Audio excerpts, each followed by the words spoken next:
लाडकी बहीण योजनेसाठी केवायसी अनेक अडचणी येत आहेत महिलांना, कारण की आपण त्यामध्ये अपडेट केलं आहे की पतीचं किंवा त्यांच्या वडिलांचं नाव त्यामध्ये केवायसी केलं जावं, मात्र आता त्यामध्ये अनेक अडचणी येतात. साधारणपणे रोज 4 ते 5 लाख महिलांचं केवायसीची प्रक्रिया ही साईटवर पूर्ण होत आहे. साधारणपणे 1 कोटीपेक्षा जास्ती महिला आज बऱ्यापैकी त्यांचं केवायसीची प्रक्रिया झालेली आहे. ज्यांच्या पतीचं निधन झालेलं आहे किंवा वडिलांचं निधन झालेलं आहे किंवा डिवोर्स असतील म्हणजे एकल महिला असतील त्यांच्यासाठी आम्ही वेबसाईटवर एक ऑप्शनच्या संदर्भातलं एक वर्किंग करत आहोत की त्यांच्या पतीचं किंवा वडिलांचं जर निधन झालं असेल तर त्यांचं डेथ सर्टिफिकेट किंवा डिवोर्स झाला असेल तर ते डिवोर्सचे पेपर्स अपलोड करण्याच्या दृष्टिकोनातून हे आम्ही तिथं ऑप्शन्स तयार करत आहोत.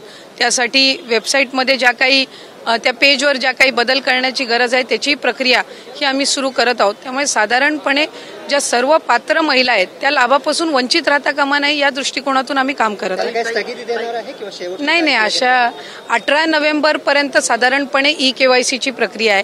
त्याच्यामध्ये पण जो मधल्या कालावधीमध्ये पाऊस झाला किंवा मराठवाडा आणि पश्चिम महाराष्ट्र, काही कोकणाच्या परिसरामध्ये, उत्तर महाराष्ट्रामध्ये जी अतिवृष्टी झाली या संबंध परिस्थितीमध्ये कायकांचे कागदपत्र त्यांना गमवावे लागले म्हणजे त्या पुराच्या परिस्थितीमध्ये, तर त्या संदर्भातला निर्णय हा आम्ही त्यांना एक्सटेन्शन देणं, मुदतवाढ देणं हे आम्ही निश्चितपणाने त्या ठिकाणी करू आणि कुठलाही पात्र लाभार्थी लाभापासून वंचित राहणार नाही याची दक्षता आम्ही नक्कीच.